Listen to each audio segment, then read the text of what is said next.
आदरणीय बंधुओं, माताओं व मेरी प्यारी बहनों, राधे राधे। आप सभी का हमारे YouTube चैनल जीवन की धारा पर बहुत बहुत स्वागत है। बंधु, आज हम इस वीडियो में भगवान श्री कृष्ण व उनके भक्त नरसिंह जी की कथा सुनेंगे, जिसे सुनने व सुनाने वालों पर ठाकुर जी की अपार कृपा बरसती है।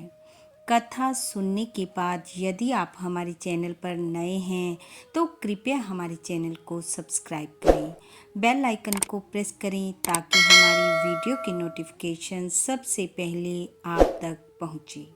वीडियो को शेयर व लाइक भी जरूर करें। कथा के अनुसार नरसिंह जी भगवान श्री कृष्ण के अनन्य भक्त थे और ठाकुर भी अपने भक्त की भक्ति से सदैव प्रसन्न रहते थे। नरसिंह जी सदैव भगवान का सत्संग करते और सत्संग करते हुए वह ठाकुर जी को केदारा राग सुनाया करते, जिसे सुनकर ठाकुर जी इतने प्रसन्न होते कि उनके गले में पड़ी माला अपने आप नरसिंह जी के गले में पड़ जाती। एक बार नरसिंह जी के घर कुछ संत पधारे, जिन्हें भोजन करवाना था। राशन के नाम पर घर में कुछ नहीं था। नरसिंह जी उधार राशन लेने के लिए सेठ की दुकान पर पहुंचे, पर सेठ ने राशन के बदले नरसिंह जी को कुछ गिरवी रखने को कहा। तब नरसिंह जी ने अपना केदारा राग का भजन गिरवी रख दिया और सेठ से ये वायदा किया कि उधार चुकाने तक इस राग को कभी नहीं गाऊंगा। तब सेठ ने नरसिंह जी को राशन दिया। राशन लाकर रसोई बनाई गई और संतों को भोजन करवाया गया। उधर राजा को नरसिंह जी से जलने वाले पंडितों ने भड़काया कि नरसिंह जी सब ढोंग करते हैं, भजन गाते हुए माला को कच्ची डोर से बांधते हैं, जिससे माला अपने आप गिरकर उनके गले में पड़ जाती है। राजा ने परीक्षा लेने के लिए नरसिंह जी को अपने भक्त समाज सहित महल में भजन सत्संग करने के लिए बुलाया और कहा कि हम भी ठाकुर जी की कृपा के दर्शन करना चाहते हैं। नरसिंह जी संतों के साथ राजा के महल में गए और सत्संग शुरू कर दिया। राजा ने अभिमान में आकर रेशम की मजबूत डोर मंगाई और उसमें हार पिरोकर ठाकुर जी को पहनाया। नरसिंह जी ने कीर्तन आरंभ किया। आनंद बरसने लगा। नरसिंह जी ने बहुत से भावपूर्ण भजन गाए, पर उस दिन माला नहीं गिरी।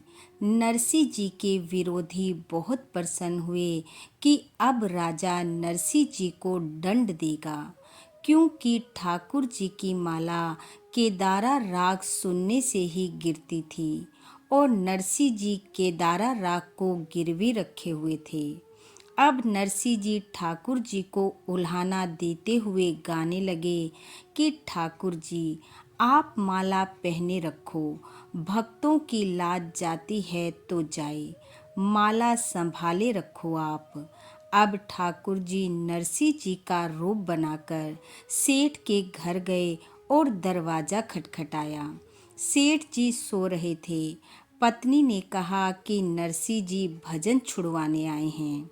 सेठ ने सोते सोते ही कहा कि पैसे ले लो और रसीद बनाकर भजन सहित दे दो।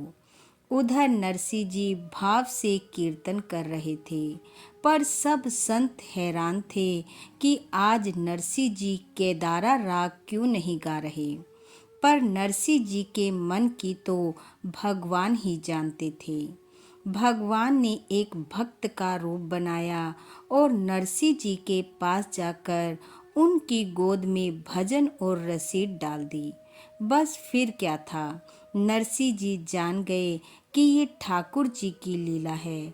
उन्होंने उसी समय भाव से केदारा राग का वो भजन गाना शुरू कर दिया।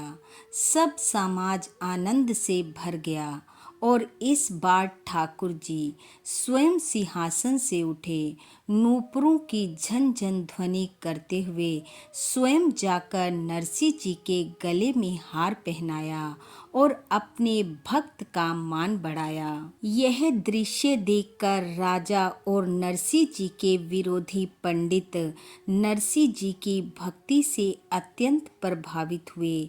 अपने किए कि उन्होंने नरसिंह जी से क्षमा मांगी और सदैव के लिए नरसिंह जी के संग वो भी ठाकुर जी के भक्त बन गए और भगवान अपने भक्त का मान बढ़ाकर अंतर ध्यान हो गई। बोलो भक्त वत्सल भगवान की जय। बोलो ठाकुर जी महाराज की जय। बंधुओं, भगवान श्री कृष्ण की कृपा आप व आपके परिवार पर सदैव बनी रहे। आपका घर आंगन खुशियों से महकता रहे। इन्हीं शुभकामनाओं के साथ आप सबका बहुत बहुत धन्यवाद। राधे राधे।